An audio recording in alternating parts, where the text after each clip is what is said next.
Hello and welcome to today's webinar on eye health and COVID-19, the response at the United Nations.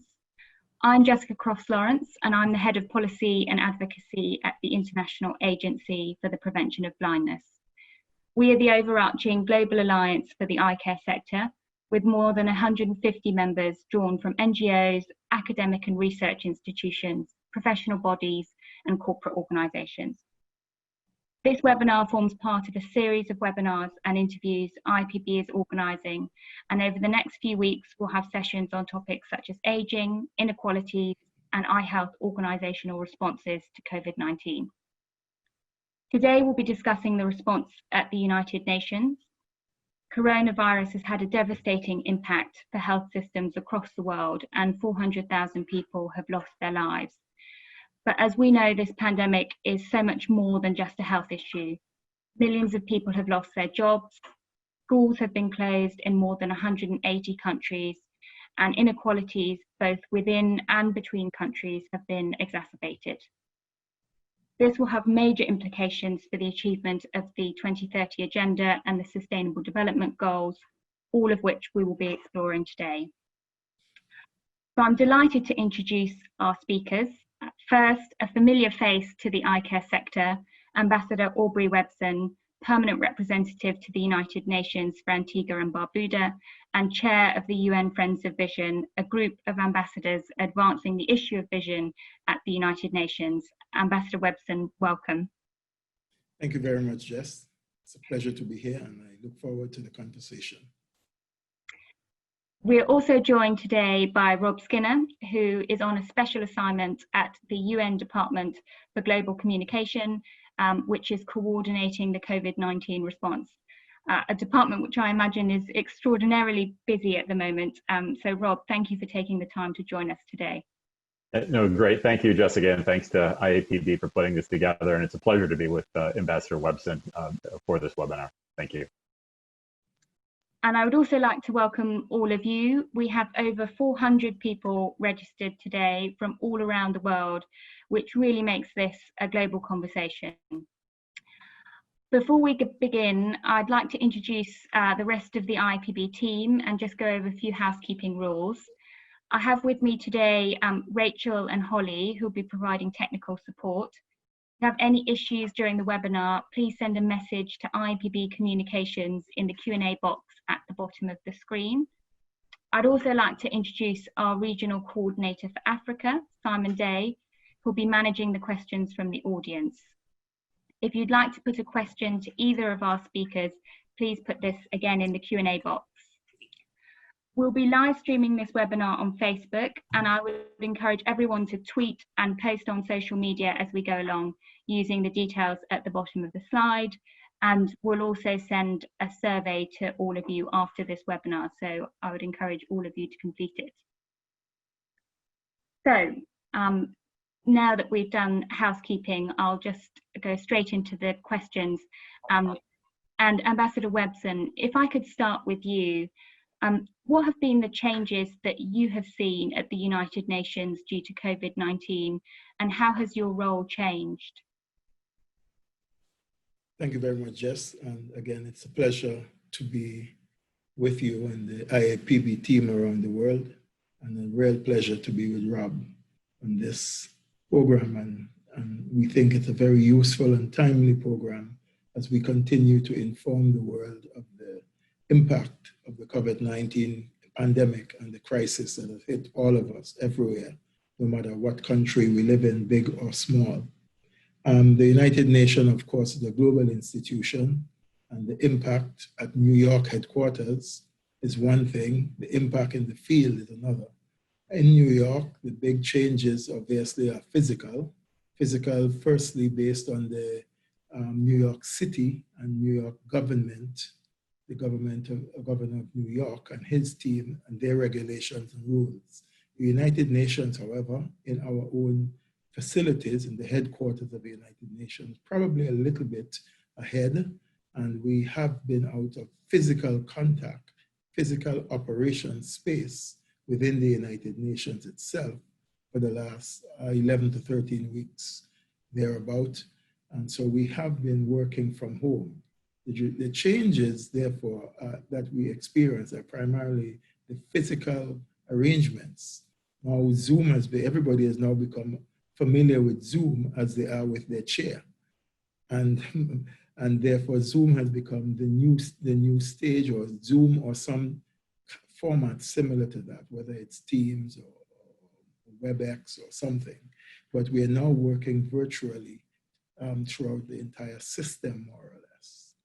What that means, though, is that you're spending, I think, or I am experiencing many longer hours than I would normally, working, and you are accessible almost all the time. It's on the one hand, it was a novelty the first couple of weeks. It has become part of your routine now, and it is a challenge at times. But that's been primarily the major physical changes.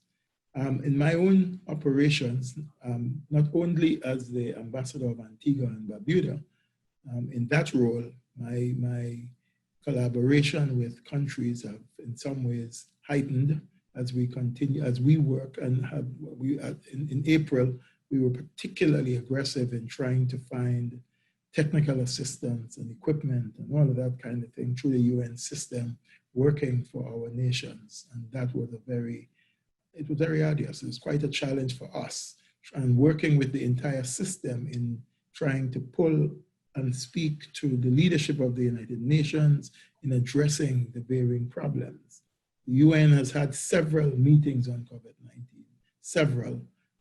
I, as the chair of UNDP, UNOPS, and UNFPA, we have had town hall meetings and chairs and regional and global meetings in order to help the community address the problem and help these agencies face the problem and work towards responding to the needs of countries. I could go on and on. The changes have been significant. And for all of us, we have had to learn to work in different ways, and we have had to learn to respond in different ways. And we have had to learn to respond quickly, because this crisis was not one that was planned for in January or December. It came upon us in many ways quicker and certainly unexpected in some ways. And that, in that respect, we have had to respond in unique ways.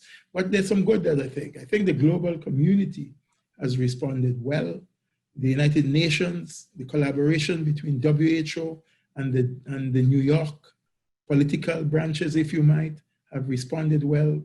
The agencies, UNDP, UNFPA, etc., working with WHO have responded well. And I think the response from the United Nations have stood up, and we have worked to address that. And we have left, in many ways, no stone unturned. Small island states, low-lying countries, LDCs, etc. We have all been engaged in conversation in finding ways to address the problem and continue the important work of the United Nations. Thank you, Ambassador Webson. And you started to talk about the UN's response, and I wondered if you could say more on what the UN has been doing specifically around the impact of COVID-19 on people with disabilities, and what you see as the impact as well. I think that's an excellent challenge, because I think initially a lot of people, a lot of agencies people with disability weren't seen up front in a lot of the challenges. I think the UN itself has been working with the New York State programs around disability. But I think that the COVID-19 has hit persons with disability significantly in many, many ways. I know currently there are studies going on that are looking at it, not at the UN, but are looking at persons with disabilities' response within the COVID-19. And I think at the social level, it's been very difficult for persons with disabilities. I have seen and communicated with persons with disability around the world on the plight. So the challenge of social distancing for most persons with disability is very difficult. The challenge of just being locked away at home is very difficult, because that has been one of the challenges that a person with disability has faced generally. And one of the things that we have challenged is getting persons out. So now being locked away has only brought more hardship on that person in terms of his or her ability to get to do their daily chores, to get to exercise outside. Because it's one thing to exercise indoors, and some persons can do that, but most persons with disability need to be out there physically walking or moving around, and that is limited, very limited. As I said, social distancing, of staying away from someone. Now, somebody who is deafblind, or somebody who is blind, or somebody who needs physical assistance, for you to assist that person in guiding. We speak of, one of the early things we said, don't cough in your hands, cough in your elbows. Well, a person who is doing sighted guide with a person with disability, 9 times out of 10, the blind person hold you by your elbows, the very place that you shouldn't be holding by. So that is a challenge, and how you adapt to that is transformational. It's something that we have to come up with.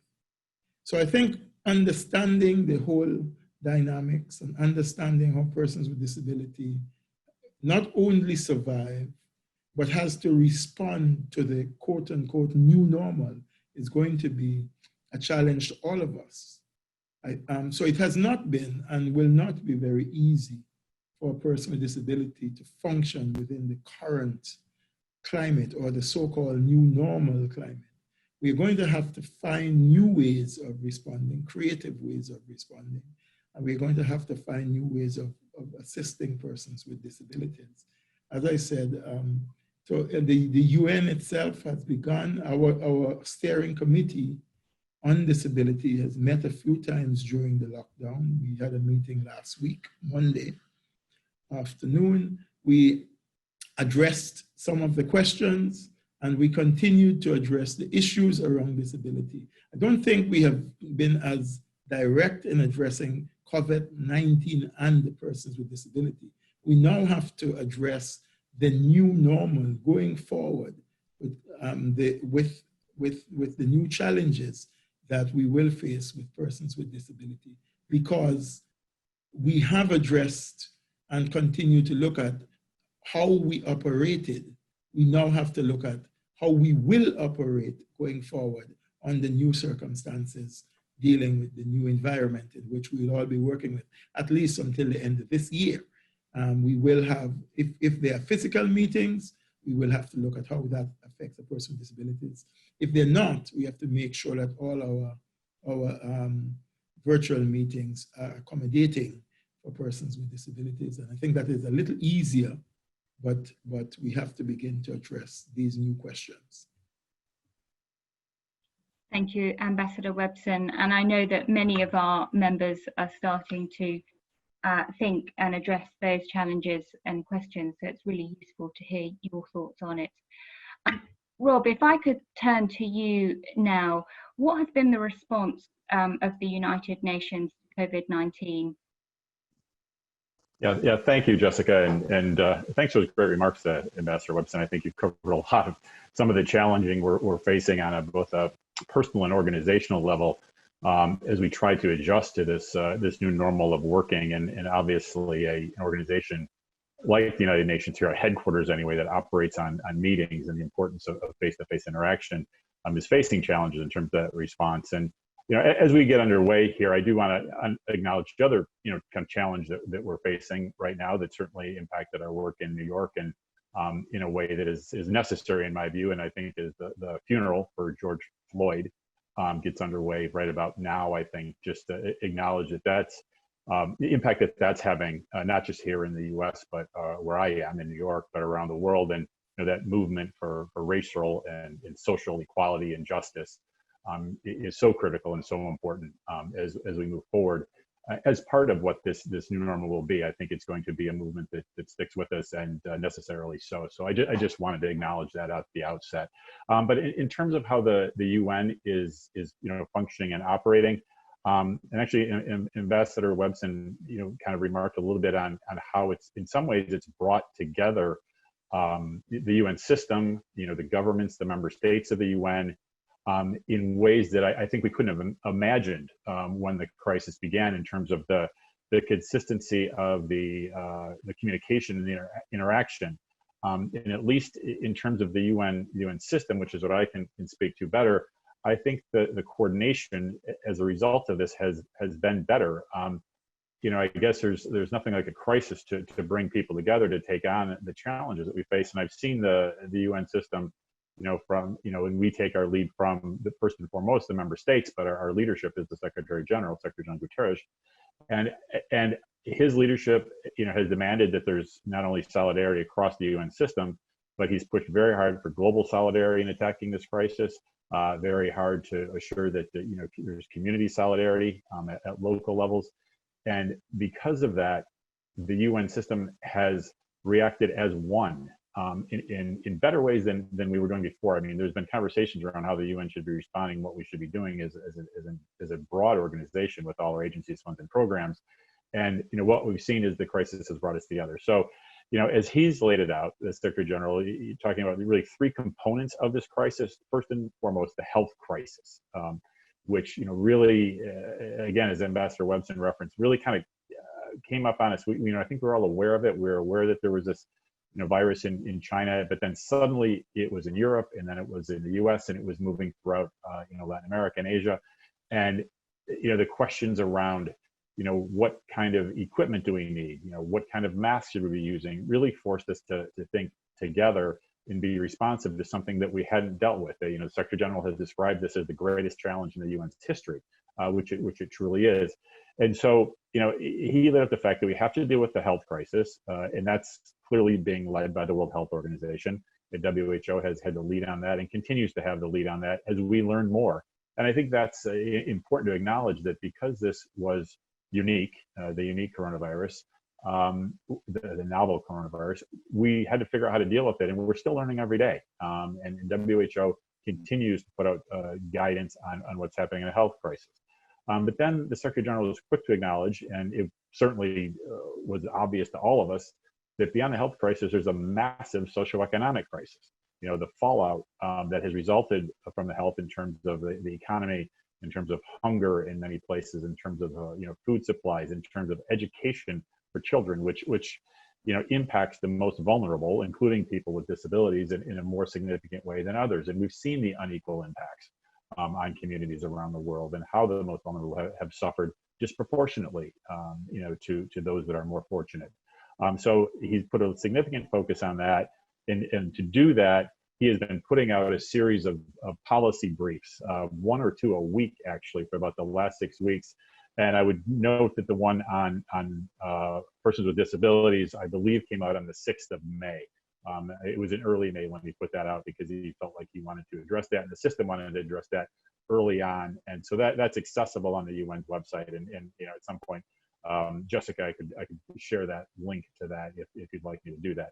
And then finally, as it relates to the SDGs, the third component of the crisis is the recovering better, the building back better, and how are we going to keep this global solidarity that we tried to pull together to address the crisis, to actually create better, stronger, less vulnerable societies that can address these issues. And I think what the COVID-19 pandemic has demonstrated is that if we would have done better on implementing the SDGs, if we would have been further along on quick implementation, we would have been better off. Our health systems would have been stronger, and our communities and societies would have been more prepared to deal with the crisis. And then another way that the system has come together, I think, is around communications, which is, as you indicated, Jessica, I am on a special assignment working in the Department of Global Communications on the COVID-19 communications response, because there's been so much misinformation and disinformation moving around societies about the causes of the virus, the cures for the virus, the false cures in many cases, where the virus came from, in many cases, which has resulted in discrimination and attacks on communities completely incorrectly. but it has been an unfortunate aspect of this for sure. So the Secretary General decided that the UN needed to respond in a different and creative way to be supportive of the effort to combat that misinformation, disinformation. And I think that Dr. Tedros at WHO and the Secretary General have defined it as a misinfodemic, which is as dangerous potentially in many ways as some of the outcomes of the virus itself, because people are doing things that are damaging themselves because they're hearing about cures that actually don't work. So, so what we've done in the Department of Global Communications is bring the system together, also working with member states on something called Verified.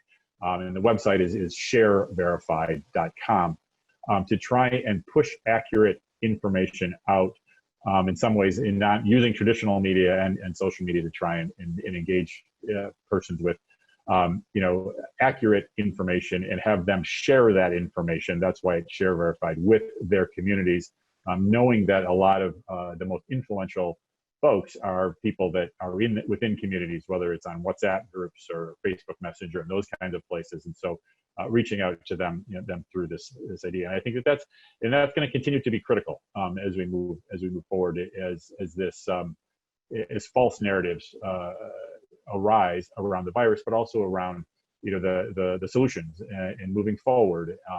And some of the crises we're going to face going forward. But I just want to close with, I think that the message of solidarity, working together, staying together, because this is going to be a long haul. I think we're all recognizing that and working with across sectors, the civil society groups, NGOs, private sector, academia. It's uncharted territory in many ways, and we have to all pull together to get past this. And the UN is definitely sending that message, and we can plan to continue to very much work that way and bring partners into this conversation. Thank you, Rob, and thank you also for raising the brutal killing of George Floyd. I think all of us here in the UK and in fact all around the world, the shock has been felt, and I think the protests, not just in the US but in this country and elsewhere, really demonstrate how much this matters to all of our societies. So thank you for raising that, and thank you for all of your insights, particularly around what the UN is doing and how it's encouraging international partnerships and cooperations. And you mentioned there the solidarity and working together. I wonder from a practical perspective how the UN is seeking to coordinate this, and particularly with civil society and particularly for us iHealth organisations, how they might be able to get involved and support that effort. Yeah, I think that as we have operated in this new world, the one thing that I know that myself and my colleagues in the department I'm in now, and my former office at the UN Office for Partnerships, and with all of our at WHO particularly, they have been reaching out to community to try and make sure that there's engagement and inputs in thinking to the work we're doing. I think that unless we're engaging with the communities that are the most impacted, we can't then deliver in the ways that need to be done to take on the various aspects of this crisis. So I think that as we move into I know that there's conversation on what the high-level political forum is going to look like and what the General Assembly is going to look like in September. There's significant effort to make sure that civil society can engage in a meaningful and significant way around there. And I can go into that a bit more later. But I think that as the crisis evolved, first and foremost, we had to figure out how we're going to work. And then we had to figure out how we're going to bring partners into this. And I think more and more we're seeing better connection and engagement. But again, the most vulnerable populations, that it can be a challenge, and we're trying to figure out ways to do that because there's not great connectivity everywhere in the world. And when we're working virtually, those folks are already vulnerable, and then they can't link in and connect because they don't have the proper connectivity, they don't have broadband, they don't have service, it's too expensive, and can't link in. So we've been talking to the sort of umbrella organizations of of civil society groups, much like IAPB, to say, okay, how can we more meaningfully connect to those most vulnerable populations who don't have the same kind of access and are going to be impacted the most by those socioeconomic fallout. So, and the other challenge that we're trying to make sure to work with and identify with and be sensitive to is the crisis is impacting different populations in different ways. And so, how do we manage a situation where a family has to feed itself and doesn't have access to clean water to do the sanitation kind of recommendations that we've asked people to follow, can't social distance because they're living in a community that's excessively crowded initially, and how do we manage engaging there? And that's got to be a two-way conversation. It's got to be more about community engagement and understanding. And I think our teams on the ground, which they give a shout out to my teams. I feel like I am suffering by having to stay in my apartment in New York City. But our teams that are out there actually working in the communities, and the first responders, the folks that are on the front lines, are out there, and they're in many cases we get a daily report on how many UN staff members have COVID. People are getting sick, and because they're out there on the front lines, and I got to give a shout out to those folks because as I think someone said, all I've been asked to do is sit on my couch, and it hasn't really been that hard. So I think that we're working at it. We ask for your help to make sure we're reaching the right communities, and thank you for the support and just this opportunity to reach out and speak to the IAPB community is I think important, and I thank you for connecting it and putting us together. Thank you. Perhaps Simon, now is a good time to just take a couple of questions from the audience if we have any. Indeed. Thank you, Jess, and thank you to our speakers. I have a question, one to each of you. So perhaps, excuse me, my first question to Ambassador Webson. And that is, this is a question from Andrew Cooper, and he asks, what can the eye health sector learn from the pandemic in terms of working with the UN, WHO, and governments to scale up access to eye care? And a second question to Rob, and that is, from the perspective of IAPB member organizations, what would be the best point of entry for those wanting to support the coronavirus response at the national level?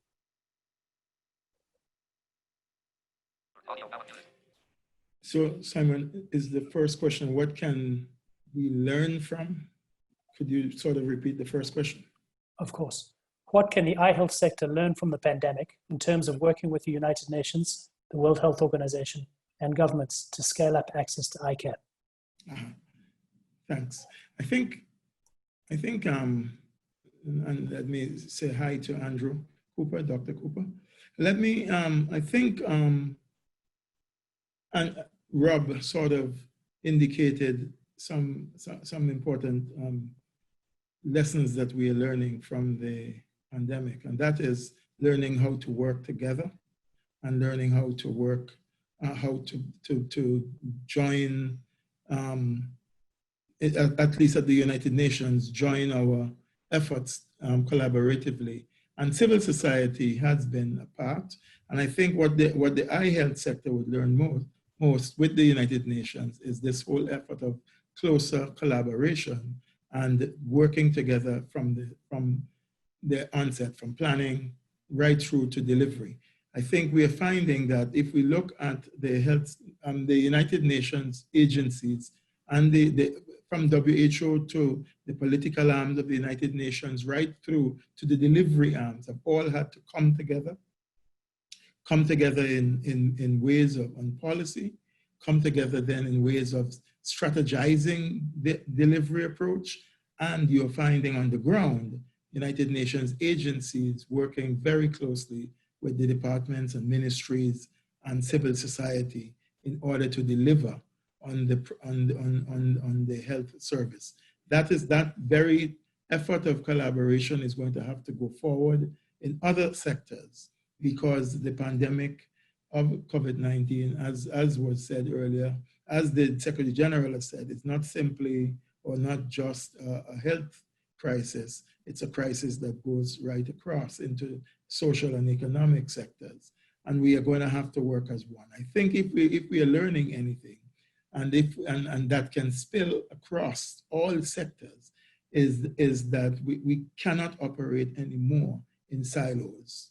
Eye health can't be eye health full stop. It has to be health, and it has to collaborate with the social impact that eye health would have, just as we're doing with other health challenges. And that, I think, is a lesson that we're going to be learning, and learning how to do that is going to be the way forward in terms of the strategy and the delivery approaches.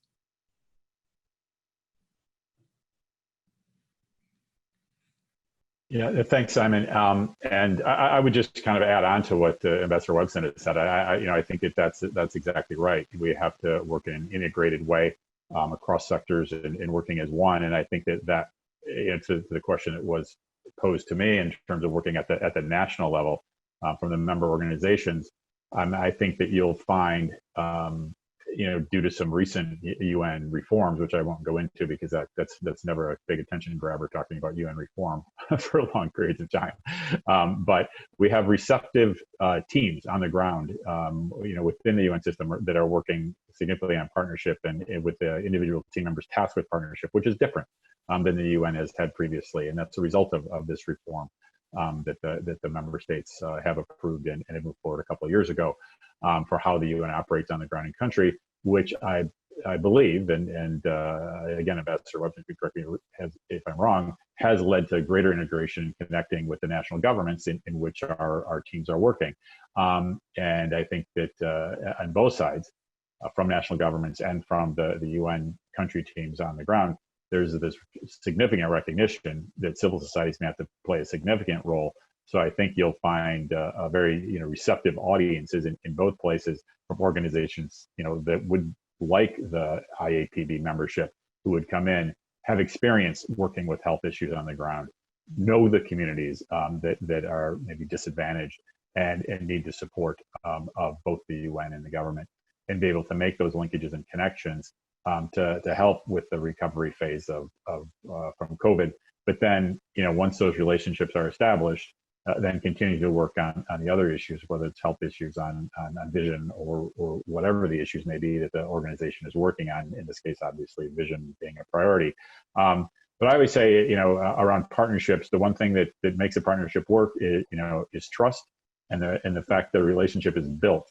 And what I'm seeing now is the opportunity, because of the goodwill globally from all the different sectors, is an opportunity to either continue to build on that trust or begin to establish that trust between the sectors. So I always hesitate to say that this is an opportunity for us to all work better, but sometimes crisis does deliver a need to come up with better solutions. And in this case, I think it's communities working together and across sectors and not in silos, as Ambassador Webson said, and to deliver as one. So I think that's my advice is engage with the governments and the UN teams there, and I think you'll find ways forward, because we know we all need to work with each other, and no one entity, no one government, no one UN office is going to be able to solve this for us. It's all got to be done together. Thank you to you both. Thank you, Rob. Thank you, Ambassador Webson, and thank you, Simon. And I just would like to echo both of those points made by Rob and Ambassador Webson. I think it's so important that we don't operate in eye health within silos, and this is, as Rob said, an opportunity to really integrate eye health as we recover and rebuild from COVID-19. Rob, if I could come back to you again. This year we were supposed to see a year of review of progress, as well as the actual achievement of some of the SDG targets. I mentioned in my introduction that COVID-19 risks reversing progress on the SDGs, and you said yourself, how better off we would be if we were further along in the achievement of the SDGs. What's your assessment of the impact that COVID-19 will have on the 2030 agenda? Yeah, I mean, I think it's clearly going to set us back. I mean, and I think that there's recognition, across the board that just the economic fallout the concern about how resources are going to flow. We have had concerns about countries looking inward and thinking less about global development and global sustainable development, which were, and then I think that the Secretary General on down and many governments have referenced that we have to continue to be supportive because we're not supporting vulnerable communities in more vulnerable countries, then we're not going to advance the global community, the global society, and move forward in a positive way on achievement of the SDGs.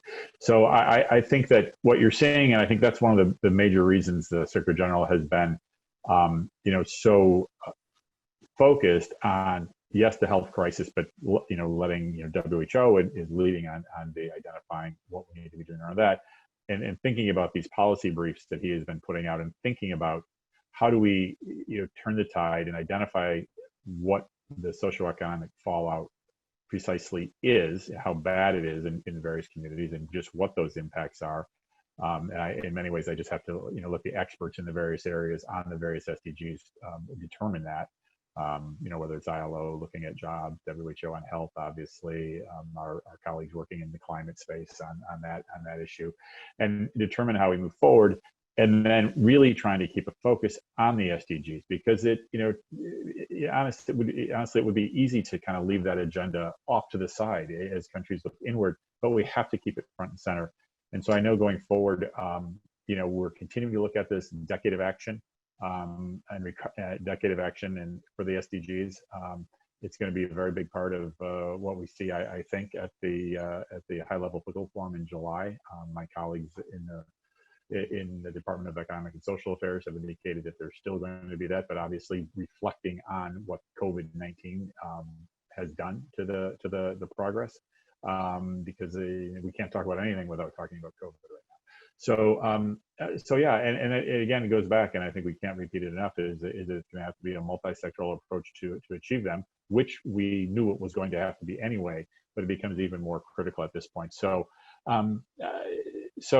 as we move forward, I guess we'll just continue to analyze, because it is an evolving crisis. But we know we're going to have a lot more work to do to push it forward. But we have to see this as again, at least glass at least half full, to try and think about how we can work better to achieve that, and looking at more fair, just, and equal societies as a way to do that. Which, I mean, we look at all the crises and the issues roiling the globe right now.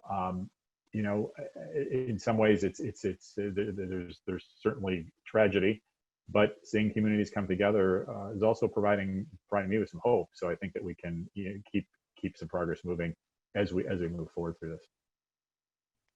Thanks, Rob. And it's great to see that there's so much wide recognition that actually the SDG framework should be the framework for recovery to COVID-19. Perhaps a more practical question for those of us in advocacy and who are planning for this year. You mentioned already the high-level political forum in July. How has COVID-19 impacted on the United Nations programme of work, the HLPF, but also the United Nations General Assembly in September? Yeah, and I know that I'm sure Ambassador Webson has been involved in conversations with the member states around this, and what the arrangements are going to be, and the protocols for what's going to happen. But based on what I'm aware of, the HLPF held a full forum for July, which obviously always looks at the progress on the SDGs, will be held virtually. There will be some recorded statements, some live statements, but all done virtually. I don't think that in New York we'll be anywhere near prepared for large gatherings that the in-person sessions like that are available. So we had to think about, okay, how we're going to do this virtually. And I think that the president of ECOSOC has basically determined that would happen virtually, but we will hear the statements. I mean, the voluntary national reviews, or VNRs, that countries provide during the high-level political forum will take place, and from my understanding, there's 47 of those scheduled to be looked at and considered this year, and they'll be, as I said, either presented pre-recorded or through a live video link, and I think they're planning on most of them to be a live video link. But there are also going to be, the significant, so-called side events, which I never like that term side events, because I think some of those side events are much more than that, and particularly critical, especially as we're looking at a unified approach to the SDGs. And so the civil society, private sector, NGO, academia gatherings are sometimes, as important is in bringing in the national governments and having those conversations across sectors, as some of the things that happen, sort of on the official program, because it does bring the sectors together in many ways. And so that will continue to happen. And I know that my colleagues in the Department of Economic and Social Affairs have a significant number of special events planned, for that time period from the 7th of July to the 16th of July. Like all the activities we're doing, it will go forward. The direct engagement, I think, and direct exchange will be challenging, which is one of the things that I find the trickiest about all these sort of virtual convenings we have, is we have to find ways to allow more interaction, and that's challenging. At the UN, the other aspects of these are sort of some security issues. Is it a secure meeting room? Who can access it? Because some of these conversations you wouldn't want everybody joining. Although it's important that in the appropriate spaces that everyone can be a participant and have direct back and forth engagement. And so I know that the UN is looking at platforms that allow greater breakout sessions, greater activities, and that people can connect with each other, which I think is important. And I think that's what we're all missing in our work environments. And I certainly know that I am. And when I talk to my colleagues and I talk to my friends in the member state missions, it's so that interaction that's informal, that's in the quarter conversation and chats on the just as you run into people and find out what's happening. And that's critical to the working of the UN, particularly as it engages other actors, other sectors. And then General Assembly is still in the works. I think, and again, I'm sure Ambassador Webson can speak to this possibly better than I can, or at least maybe add to it. I think that they're looking at, again, virtual convening with statements. I think the President of the General Assembly actually made remarks yesterday at a press event in which he indicated that heads of state and government would make their remarks either pre-recorded or virtually in some way. That only delegates that are already in New York, the permanent representatives like Ambassador Webson and his colleagues and counterparts would potentially be in the space, as I understand it.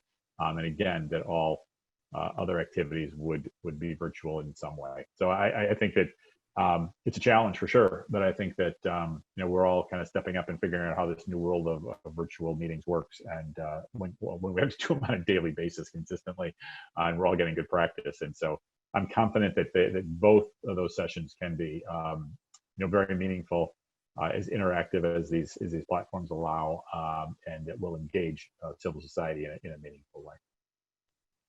Thank you, Rob. And Ambassador Webson, I could see you nodding there in agreement. Is there anything you'd like to add in particular to that question?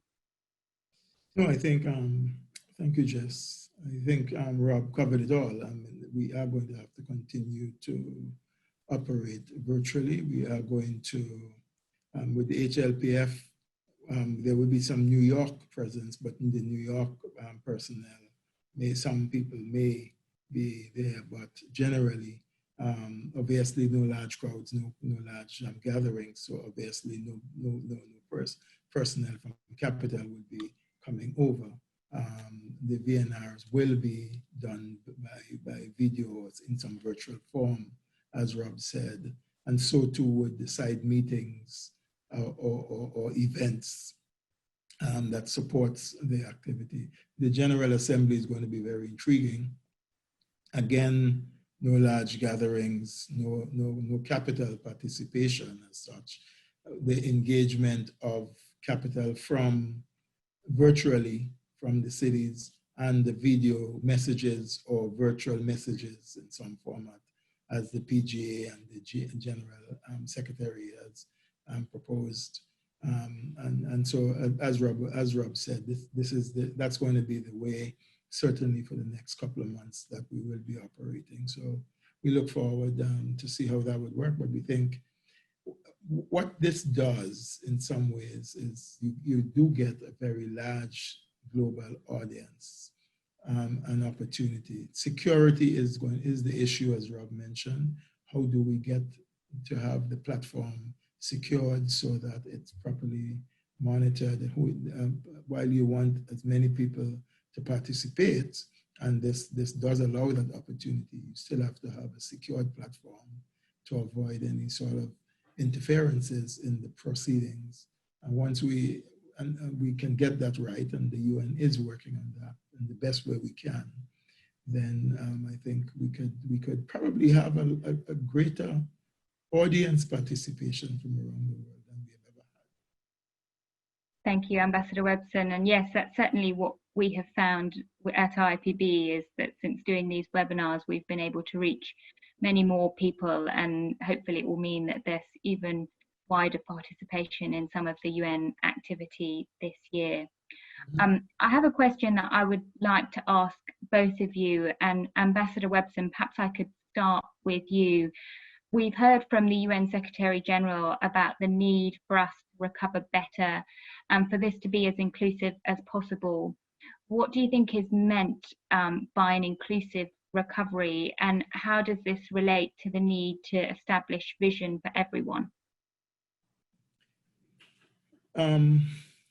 I think we're beginning to see the response to the COVID-19. We are hearing a lot of emphasis to address some of the inequalities that we have lived with in the past. So small states, small island states, and many developing countries, as we call, have had issues in a great number of ways. We ask, a lot of what is being asked now is for us to have a look at that, so that in the recovery, we are much more recovering as one. We're not leaving anyone behind. So the SDGs mantra of leaving no one behind is probably most amplified by the response we give to the COVID-19 pandemic. That we bring everyone along in the recovery, noting it's not only a health recovery, the recovery is social and economic as well. And I think that's the emphasis the SG has been talking about. That's the emphasis we have been talking about as ambassadors within resolutions and within varying forms of meetings that we have. And so I think recovering better and making the recovery an inclusive recovery can be the example of how we can go forward towards the SDGs and towards achieving our objective of leaving no one behind. So in my mind, that's the practice that we are putting forward. That's the process that we are putting forward, is looking at things holistically, looking at things as one global community. We have heard many global leaders in the last 2 weeks. We've had some big meetings at the United Nations, and we have heard many global leaders speak to leaving no one behind without using that exact phrase. We have heard many global leaders speak to the recovery being for all of us. We have heard everybody speak to the point that we have all been hit, and the new phrase of we are all in it together. So therefore we all must recover together. And I think that's the push that the Secretary General has been appealing to. And to that end, I think a lot of the political system within the United Nations has taken that on board in our policy directive and political directives towards working with our capitals in bringing all, and hoping that what we say truly means an inclusive recovery and therefore an inclusive society. Thank you, Ambassador Webson. And Rob, what's your interpretation of inclusive recovery and also how it relates to vision for everyone? Well, first, I just want to align myself with everything Ambassador Webson just said. I don't think I can say much more, or certainly not any better than what he just laid out. So, I mean, but the one thing I would say again is the trying to find a sliver of hope in this and the opportunity coming out of it as we recover better and build back better, is that it is impossible for anybody to say that the impacts have not been unequal. That the most vulnerable communities have been much more significantly impacted in terms of severity of infection, death, and community impact. So it's laid bare, this crisis, what the SDGs are all about. And I think that in some cases, people could say, well, it's not that bad, it's not that serious. I mean, there are opportunities, but it's clear just how inequitable some of our societies are, and the inequalities within countries and between countries is clearly there. And I think that as I said, it's pretty impossible, although I'm sure some will try to say that the inequalities aren't there, but they are. And so that allows us the opportunity to bring everyone together, bring all the different sectors together, to work just toward the better world that we clearly need to be able to take on crises like this. And it's also laid bare the fact that we can't take these on as individual countries, individual communities. That this is truly, as Secretary General Kofi Annan coined it many years ago, these are problems without passports. They affect everybody, and so we're going to have to figure out ways to solve them together. Thanks, Rob.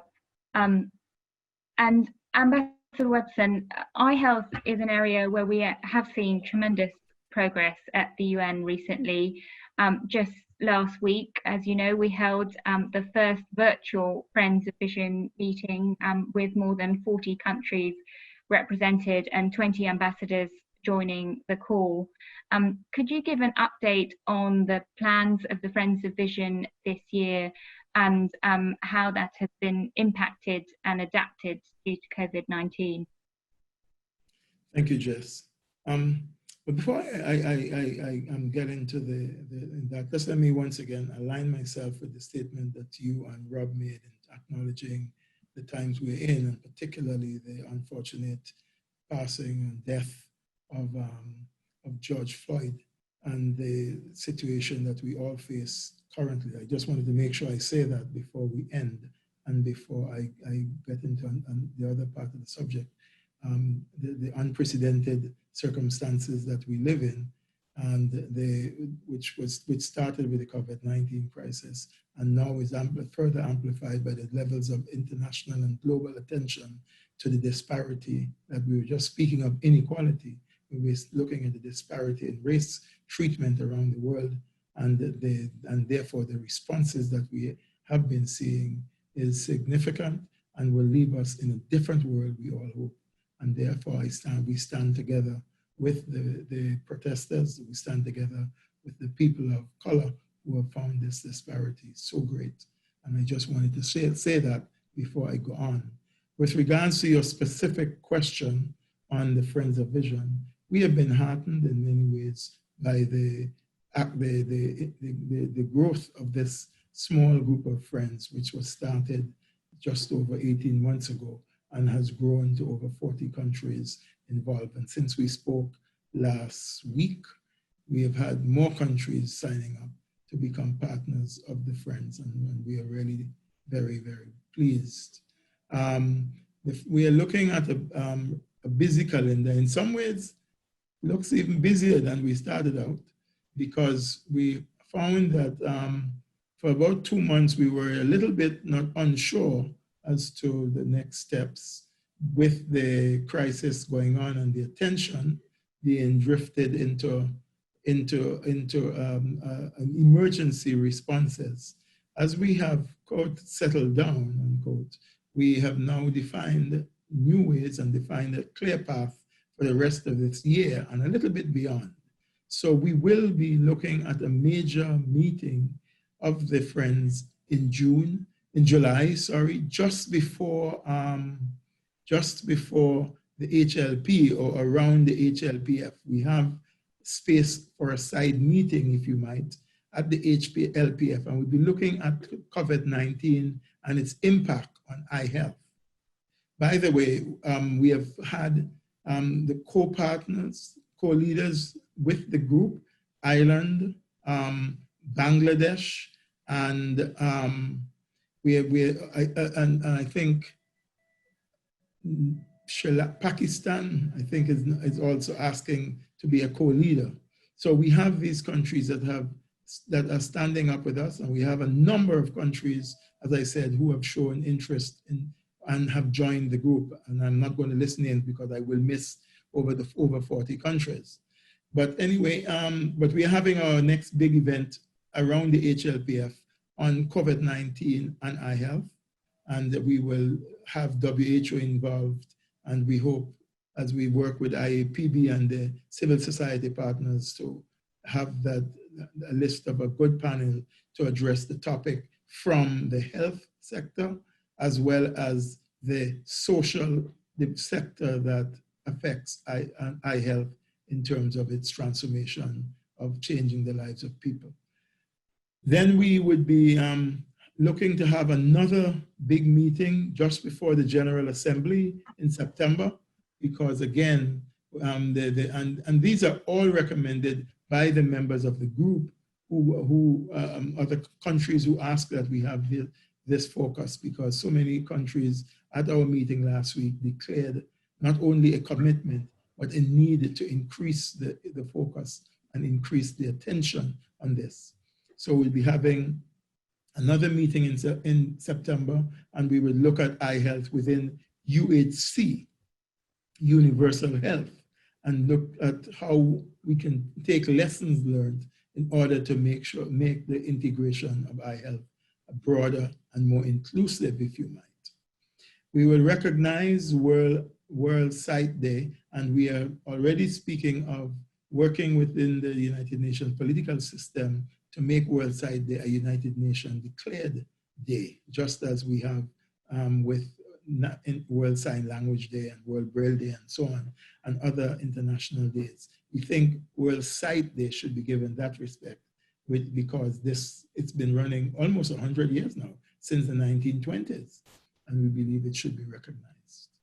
And then we would be working together with our colleagues and member states to look at a resolution on eye health specifically, and to look at developing a UN resolution that will call for action by governments on eye health. We have begun the process. We have a small team, and that team will be working together with member states and civil society to frame the concept and then shape the resolution as we go forward. We see those as our major action plans. The other thing that many have been calling for, but we have not yet decided how to do it, but to coordinate with the WHO in New York and with the United Nations Medical Services, and along with the Friends and the civil society, to have another eye screening day. Last year, we had a hugely popular and successful eye screening exercise at the United Nations headquarters. Obviously, we can't do that. We don't envisage that we'll be able to do that physically in this fall. So we are not sure yet if we should do that in the fall, or if so, how, or if by early winter, we would have